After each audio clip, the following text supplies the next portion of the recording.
Are you sick and tired of being sick and tired? It's been said that an apple a day keeps the doctor away, or does it? I was feeling so bad. I asked my family doctor just what I had. It's time to get a new prescription for your life. Get ready for your daily dose of Healthy Talk Radio, the show that's empowering your health. And now, here's America's health and lifestyle coach.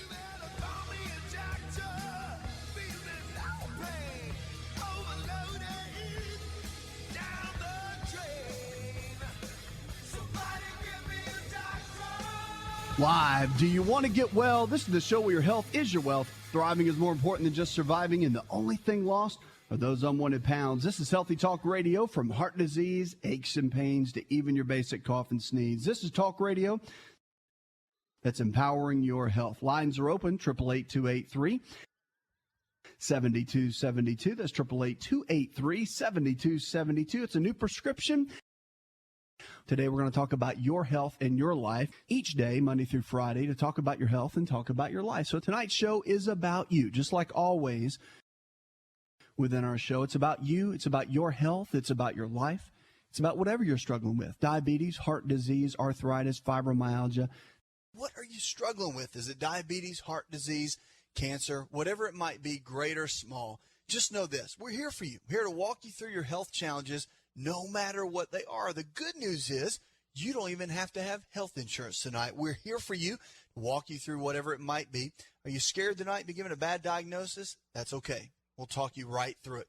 You can also send me a tweet. And don't forget to sign up for our weekly email newsletter full of great health information that will carry you with your health and with your life. Let's kick this segment off and go with Angela. Hi, Angela. Welcome to the show, darling. How can I help? Hi. Hi there. I'm kind of concerned. I had upper GI appointment last week, and my doctor told me that I have a hernia. Mm-hmm. And I was just wondering, what do you feel that I could do to make it better, if anything? Well, the hernia, there's several things. Now, was it, you said it was an upper GI, so I'm assuming it was a hiatal hernia. Is that right? Right. Okay. I Now, thought I had a pelvic ulcer, but he told me it was a hernia. Well, they have the same kind of symptoms. A lot of time people think that, and that's very normal. But now, what did they tell you? Did they give you any options? What did he tell you that they wanted to do? Well, he told me to go on a diet and try to lose some weight. I got a little fat tummy. And That's all right. 3 kids, and I had 4 C-sections, and I had 3 kids, and 2. I had C-sections and 1 tubal reversal. All right. So, well, even with the C-sections, Angela, even with the C-sections, I think when you've had a hiatal hernia, those are actually one of the better ones to get. The inguinal hernias, which are down in the growing area, those are the tough ones. And when you get those, it can be a real challenge when you're dealing with that. So there's a couple things I'd recommend to you. For a hiatal hernia, there is a little technique. It's a maneuver that can help retract where the stomach has pressed up through the diaphragm, because that's what a hiatal hernia is. It's where there's a weak spot in the diaphragm. The stomach pokes all the way up through there. So one of the best things you can do for hiatal hernia, there's a little technique that either you can go to a DO, which is an osteopathic physician, or a DC, which is a chiropractic physician. Both of them usually have been trained in this little technique that will help retract the stomach back out through the diaphragm. And that's what I recommend you do. Now, it might take 3 or 4 times for it to be done, but it works very, very well and helps tremendously when you're dealing with something like a hiatal hernia. And it takes, like I said, a couple therapy sessions or neat sessions, as they call it, and they'll be able to go in and do that. Now, from a dietary perspective, your physician was right. You definitely need to drop some weight, because that does aggravate the condition when you're carrying the excess pressure in the abdomen. So if you can, I would encourage you to get started on the anti-inflammatory diet.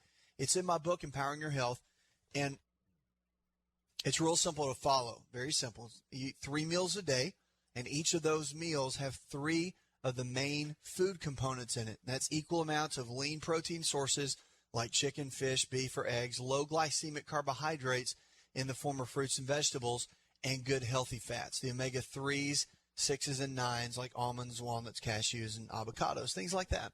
Thanks for the call, Angela. Questions about your health, 888-283-7272. That's 888-283-7272. What are you struggling with tonight? What is the deal tonight with your health? We're here for you. No matter what it is, great or small, let's walk through it. And maybe you know somebody that's struggling with their health. Maybe it's a friend or a family member.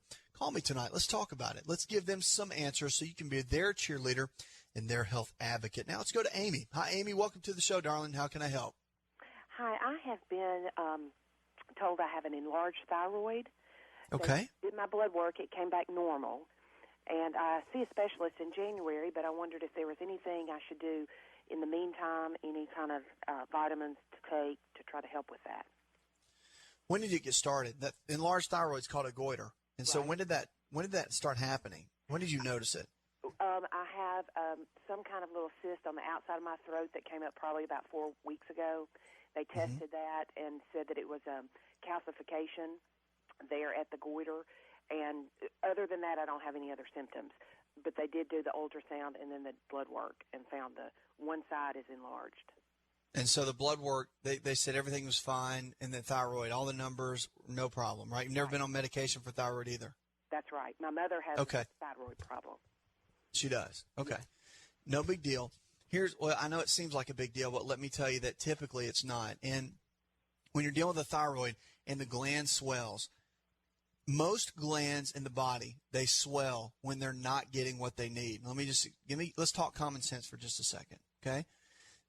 If you're not getting what you need, if there's water in front of you and you can see the water, won't you do anything you can to get to it? You'll run, you'll reach out as far as you can trying to get the water because you're thirsty, right?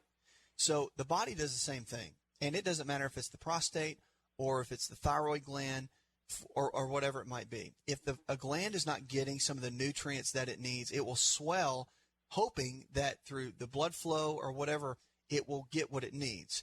The thyroid's number one function is iodine. That's the number one trace mineral that it functions off of.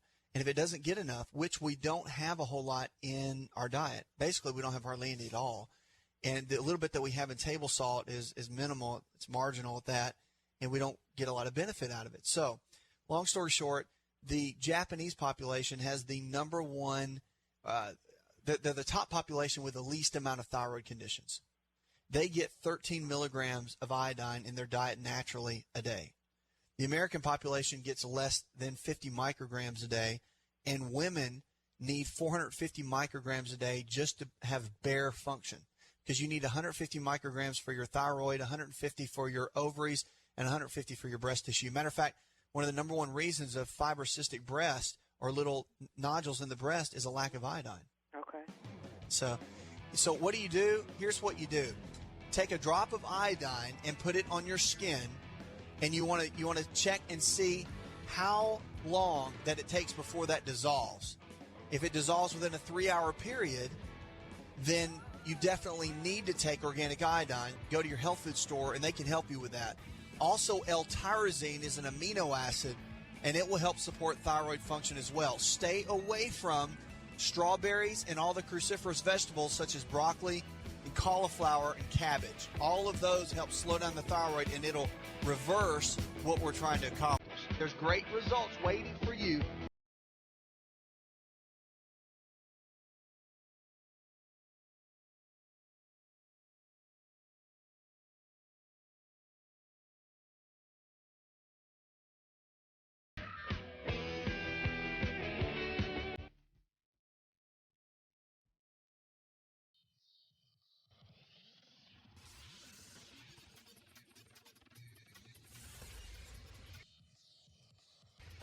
To find out more, connect with On Call Radio online at InShapeNetwork.com.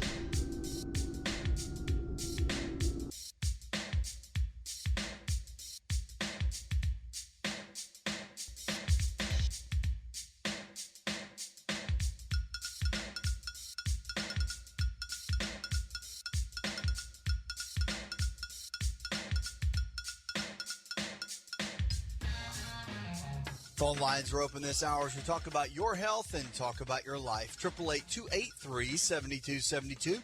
That's 888-283-7272. I'm your health and lifestyle coach. You're listening to a show that's diagnosing hope, one caller at a time. Let's kick this segment off and go with Sheila. Hi, Sheila. Welcome to the show, darling. How can I help? I have a question, please. My husband had some blood work done recently, and some of the results on his liver, there was a GGT that came back at 341 and a CRP at 8.2. Okay. And I was just wondering what I could do. I don't know if that's pre-diabetic or, I needed some information from you about that, but and what we can do to help him out to help get his liver in better Now, health. his CRP came back at what, 8.42? 8.2. 8.2. Okay. Yeah. All right.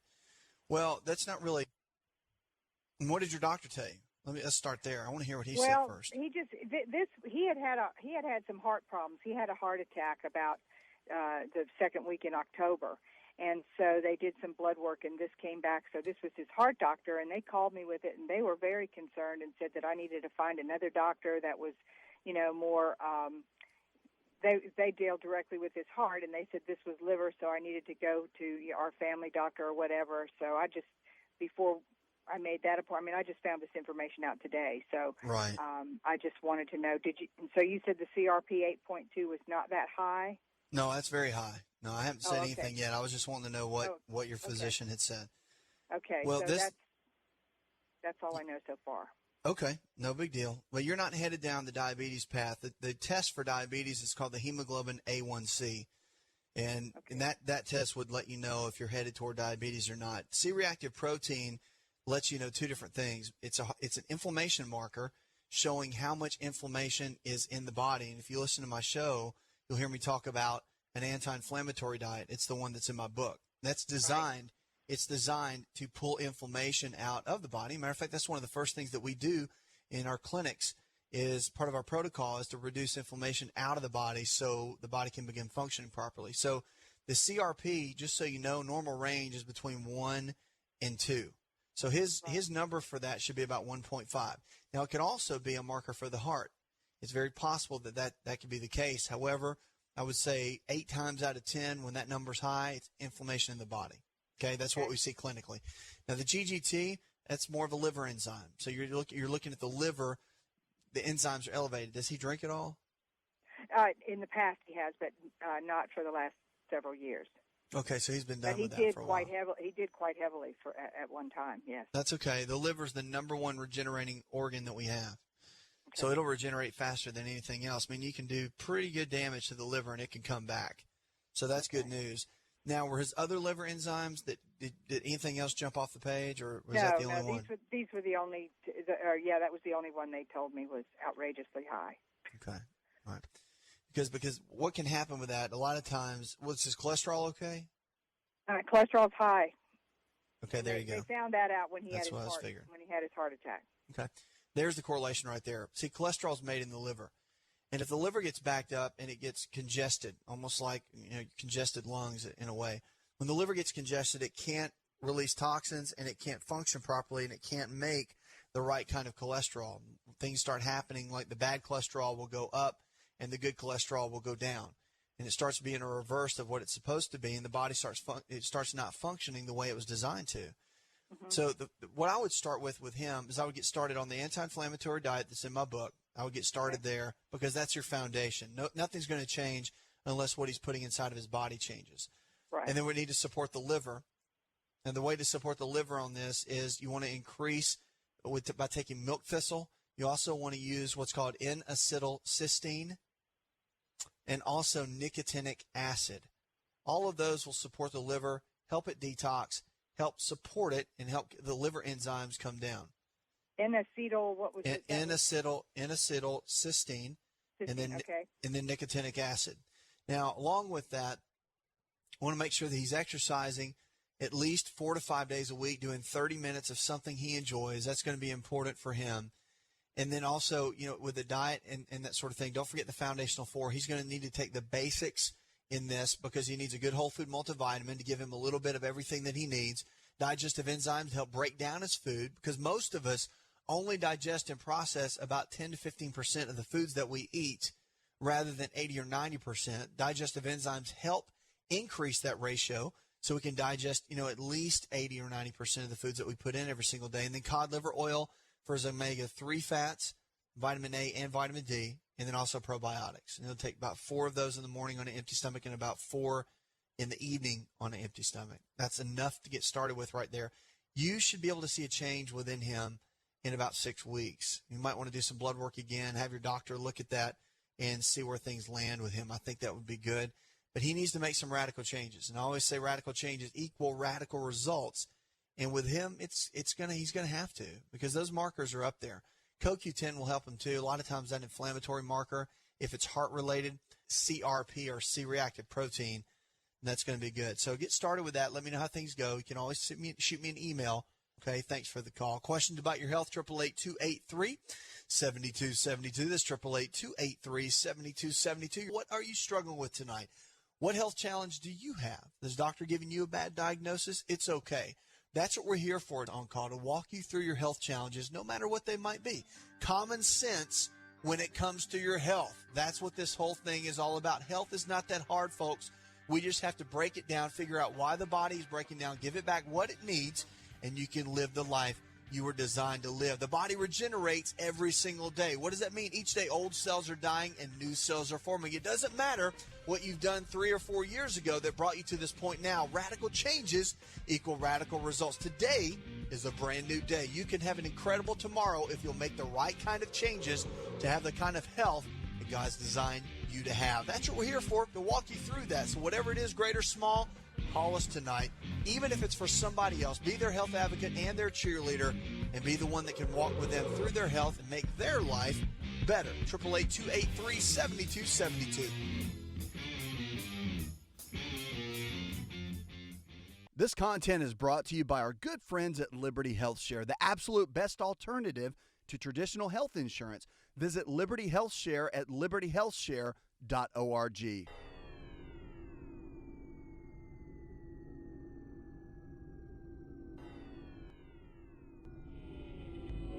To find out more, visit the show online, InShapeNetwork.com.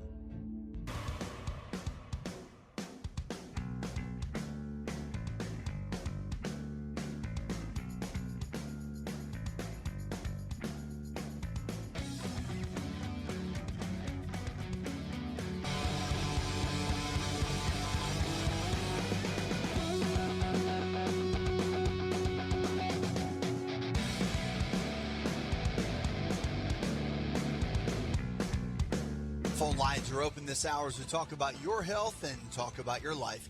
888-283-7272. That's 888-283-7272. I'm your health and lifestyle coach. The show that's diagnosing hope, one caller at a time. Email came in. Gary from Columbia, South Carolina writes, I had the flu 2 weeks ago. I don't think it was the swine flu, but now I can't get rid of this cough. What do I do? Well, Gary, first of all, when you're dealing with the flu of any kind, you want to make sure that you prepare your immune system to be able to fight. That's the number one thing. Now, the immune system, it's important that you do several things. These are the 4 things that I always use, and we use it clinically, and it does very well for people all through the flu season. It's good to take this protocol from October all the way through March, because that's typically the time where our immune systems tend to drop, cold weather sets in, and, of course, everybody's running around with a little bug at the office or at school, and it's good to follow this protocol. Real simple. You want to do a simple blood test to check your vitamin D levels. Make sure your vitamin D is between 70 and 90 on the blood test. Most people have very low vitamin D, between about 15 and 30. It's not enough to keep the immune system strong. The other is to take ionic silver. Ionic silver is one of the best antibacterial, antivirals that we have. And you always want to use about 20 drops of that twice a day if you're an adult, 10 drops twice a day if you're a child or teenager. And that'll keep your immune system strong. Astragalus is an herb that's been used for a very long time, centuries actually, and about 10 drops of that twice a day in a liquid form is very good for increasing your overall health. That, along and coupled with vitamin C, high levels of vitamin C in a buffered pH form, very good for keeping the immune system strong. Now, Gary, when you deal with the flu, even though you have a little cough that you can't seem to get rid of, if you build the immune system, what will happen is then all your little immune cells will start getting stronger and will help fight that off. You want to stay away from cow's milk, dairy, and also wheat products. Both of those are very, very challenging to the body and the immune system when it comes to your overall health and can retard the process of you getting well. Get started on that. Let me know how things go. You can always shoot me another email or call me here on the show. We're here for you each and every night. 888-283-7272. That's 888-283-7272. If you need a new prescription for your life and you're sick and tired of being sick and tired, whatever it is that you're struggling with, great or small, whatever it is with your health that you need to get back, just know this, that health is nothing more than common sense. We can lifestyle our way into getting sick. We can lifestyle our way out and get well. All we have to do are make those changes. So what is it tonight? Is it diabetes? Is it heart disease, fibromyalgia, a little anxiety, maybe some depression? You just need a good dose of hope. We are here for you tonight. Call me, 888-283-7272. There's no question that's too stupid or that you don't want to ask or you're too embarrassed. It's okay. Because I guarantee you the question that you ask and that we come up with a solution for, there is about 1,000 other people listening, and they're dealing with the very same thing. It'll be a blessing to them as well. So give me a call, 888-283-7272, or check us out online. We'll kick this segment off and go with John. Hi, John. Welcome to the show, my friend. How can I help? Yes, I called once before about my Sure, prostate. John. Yeah. Hello? Yes, sir. And I called once before about my prostate, and you told me to check my testosterone and my vitamin D. Yes, sir. And I got the results.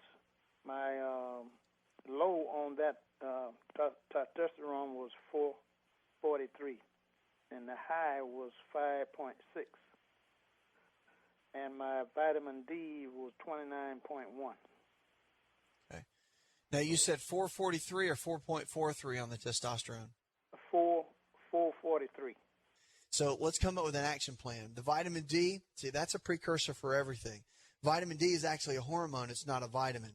And so when vitamin D levels get too low, yours is at 29, it needs to be up or between 70 and 90.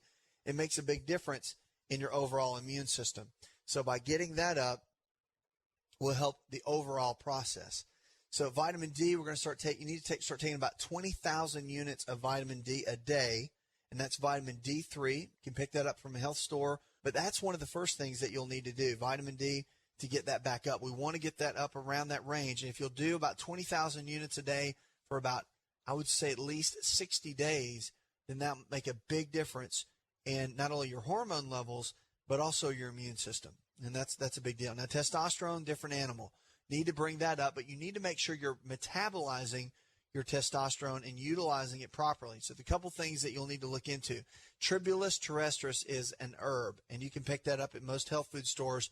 That and ionic zinc, both of those together, you want to take those in supplemental form. Keep your omega-3 fatty acids elevated. You want to do cod liver oil about 2 to 3 tablespoons per day. I would spread those out, maybe breakfast, lunch, and dinner.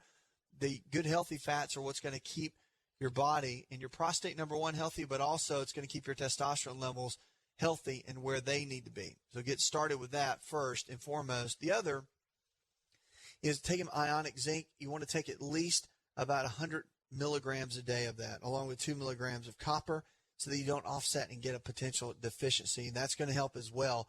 Prostate, I would go ahead and do the complete protocol to keep the prostate healthy. And that would be 1,500 milligrams of saw palmetto, 14 grams of pumpkin seed oil. And then, of course, you want to eat about an avocado every single day. Keep your overall dietary fat to about 30% of your overall diet. That's going to be really important when you're looking at overall testosterone levels. And that's what can take you from 450 or 440 like you are all the way up to 550 or 600 is just by making those changes. And that's going to support your overall prostate function, and it's going to keep other areas of your body healthy and functioning well. Now, estrogen is another byproduct that you want to keep an eye on. And if your testosterone starts to drop a little bit, then estrogen can rise. So for testosterone levels, you want to make sure that you're taking indole 3-carbinol. Now, that's a byproduct of what we get out of broccoli, but you'd have to eat a ton of broccoli to get that. So indole 3-carbinol, about 500 milligrams of that twice a day You can pick that up at a health food store, take it with meals because sometimes it can cause a little discomfort on the stomach, and let's see how you do. Again, 20,000 units of vitamin D a day. Make sure you run that by your physician and get a blood test done to confirm it. I would go ahead and do a blood test every 4 weeks on that just to double check and make sure things are okay. Stick with that, though. Let me know how things are going. Email me or call me back here on the show in a couple weeks and let me know how you're doing, my friend. Questions about your health, 888-283-7272. That's 888-283-7272. If you need a new prescription for your life and you're sick and tired of being sick and tired, that's why we are here, to take your calls, to walk with you in your health journey, that no matter what it is, great or small, it doesn't matter. You can get well. The body can get sick. It can definitely get well. And there's always hope to get your health back. Let's go to Cheryl. Hi, Cheryl. Welcome to the show, darling. Thank you for taking my call. Of course. My LDL is elevated, and the doctor wants to put me on statin drugs, but I definitely am a non-believer in prescription. I know some people have to, but I'm trying to do what I can to keep that under control by watching my saturated animal fats. I'm doing 1,800 milligrams of red yeast rice a day and 500 milligrams of niacin. So what else can I do? Now, what was the number on the LDLs? I know it's elevated, but did they tell you the exact number? Yeah, it was about 253. Okay, 253. First two things, let's start before supplements. Let's start with your food and what you're eating every day, because that's a huge deal. See, what happens is the liver begins to get backed up, and it can cause the liver not to be able to create the right kind of cholesterol, because that's where it's all made, is in the liver. So let's start there.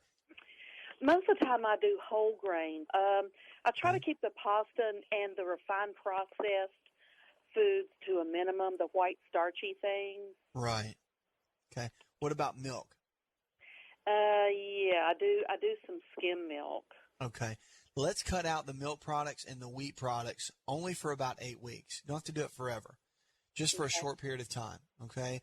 Because what can happen is if you create, both of those foods are high inflammatory foods. They create a lot of inflammation in the digestive tract. So if we can start there by clearing that out, that's going to be a good foundation for us. Eggs, you'll want to eat 2 to 3 organic eggs in the morning every single day for breakfast. Cook them in coconut oil or butter. The actual egg yolk contains components in it that are incredible for lowering cholesterol, choline and lecithin, both of those.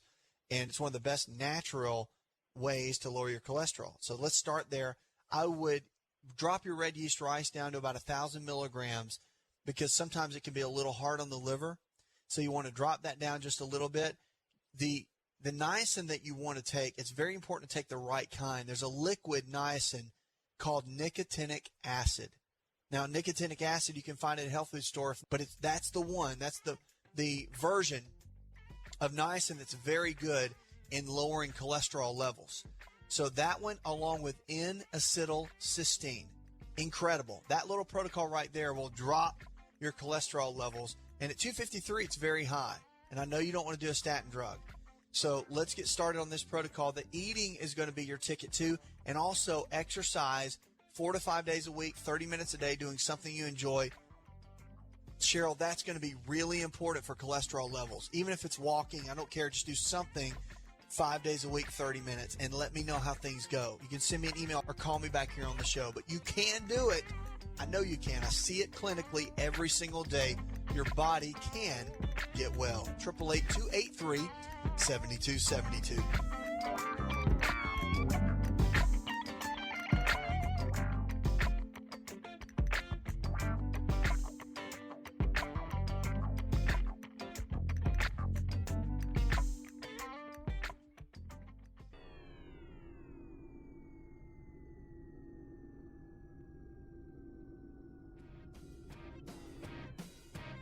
Connect with On Call Radio and watch On Call TV at InShapeNetwork.com.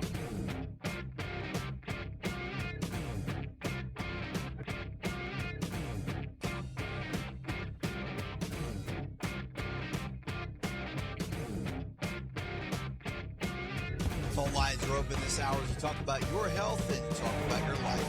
888-283-7272. That's 7272. I'm your health and lifestyle coach. You're listening to the show that's diagnosing hope, one caller at a time. Our quote for the day comes from Lou Holtz, one of the greatest coaches I think of all time. It says, "You were not born a winner, and you were not born a loser. You are what you make yourself to be." Incredible. Great quote, and so very true. That's with our health and with our life. We determine so much by our choices that we make every single day. And all we have to do is make good choices. And that's what we're here to do, is to help walk you through your journey, to take you from where you are to where you need to be with your health and with your life. The good news is you don't even need health insurance for this show. That's an exciting thing in this day and time. Let's kick this segment off and go with April. Hi, April. Welcome to the show. How can I help? Hi. Thank you so much for taking my call. Of course. I'm calling with a question about birth control. Okay. I am 35 years old, okay, and my history in health is I have ulcerative colitis. And although with that diagnosis 7 years ago, I have done complete somersaults as far as, really reevaluated my diet and my supplement intake. And so I have a really great diet. Of course, I've read your book, and I follow the anti-inflammatory diet as much as I can. And I take cod liver oil. I take 1,200 milligrams of vitamin C a day. I'm on a multivitamin. I take a really strong probiotic, and I also use digestive enzymes. With that said, I have a Mirena IUD that I had inserted after the birth of my son, and I'm not experiencing any menstrual cycles with that in place. And that just makes me feel, I don't know, it scares me. So that was really my question. I'm considering trying to get that taken out and trying to move forward with that. All right, let me get this right. So you've had an IUD put in the last how long? It's been 3 years. Okay. And since you've had that put in, no menstrual cycle? None. Okay. Does that seem normal to you? No. No, that's okay, fine. Now, and the reason I'm saying that to you, I'm just a common sense guy. I really am. And I know you probably just need somebody to tell you that, and that's okay. I would just take it out. That and the reason I had it in, I should say, is because number one, I had a really, really hard pregnancy. Okay. I had hyperemesis gravidarum, and I was in the hospital probably 3 months out of the 9 months, and I had home health care. They were coming into my home, and I was on a portable IV right up until probably the beginning of my 5th month of pregnancy. Right. So we're scared to death of the fact one day we play with the idea of being able to have another child, but it scares us to death because I was so severely sick. So that was why we went with something that is, in us, it was a fail-safe, birth control. So with that said, I really don't know what to do for a birth control, being that I just don't trust birth control pills. I guess they're just as effective as what the IUD would be. They can be. I'm just not a big fan of them. I'm not a big fan of anything that can alter your hormone profile, and the birth control pill will. Right, and that's exactly what it does. The difference, I guess, is that the Mirena IUD also, I still have terrible PMS. I still struggle with that's right. some sort of imbalance because it doesn't do anything for the PMS. No, it doesn't. So my thought is, and literally, I mean, this is what we talk about clinically, and this is what I would just tell you. My thought to you is to either, just be cautious. You use condoms, and I know that that's not a whole lot of fun, but at the end, it's about keeping your health, and it's about keeping your husband's health as well. Right. Because you want to make sure that everything's intact, and you can do the timing issue. I mean, there's so many other things you can do, and I know it's like, oops, you don't want to get pregnant, possibly because of what you've already been through. Right. But to gamble with your health as well right now, I don't think it's a smart option. Mm-hmm. I just don't. Because it's especially at 35. You're 35, right? Yes. It's I wouldn't play around with it because you're going to be heading into 40 soon. And I'm not trying to rush you, by the way. I'm just saying. Okay. I'm just talking reality. I know. 35. We're still here. But you want to make sure your hormones work well, and you want to keep your body as stable as possible for a variety of reasons. And playing around with IUDs and definitely, especially it stopped your cycle for so long, and also with the different birth control pills. I'm just not a big fan of them. I mean, unless there's something really medically necessary you need them for. It's better to just not take anything to keep your hormones balanced. That's where true health lies. Right. I just know it's a real challenge when you're like, hey, I don't want to get pregnant, but you even said that you guys are thinking about it, right? Well, tell you what, we've had to cut. We got to go into this. We're going into the close of the show. This is my final thought. All right, I'll get the IUD taken out, and I would make sure that your husband is taking plenty of zinc, and also needs to take plenty of support for his testosterone. It's just going to be good for his overall health. But for you, I would definitely make sure to stay on top of things that can rebuild your hormones, such as the good healthy fats. Black cohosh is very good to help stabilize the PMS-type symptoms. And also, DHEA at about 2 milligrams a day every other day in the morning can help as well. If you need further information, you can email me. Thanks so much for the call. Puts another hour in the charts. Learn anything, producer Jay Patrick. I'm your health and lifestyle coach. Go tell one person something you learned on this show, and together we can change the health of our friends, our families, and our communities. You're listening to the best in healthy talk radio, where we're diagnosing hope one person at a time. This show is designed to provide accurate information of a general nature on the subject matter covered, and given with the understanding that neither the host nor the station is engaged with rendering any form of medical advice, diagnosis, or treatment. This information is not approved by the FDA and is not intended to diagnose, prevent, treat, or cure any disease. To experience more of Asa Rx audio, visit us at asarx.com.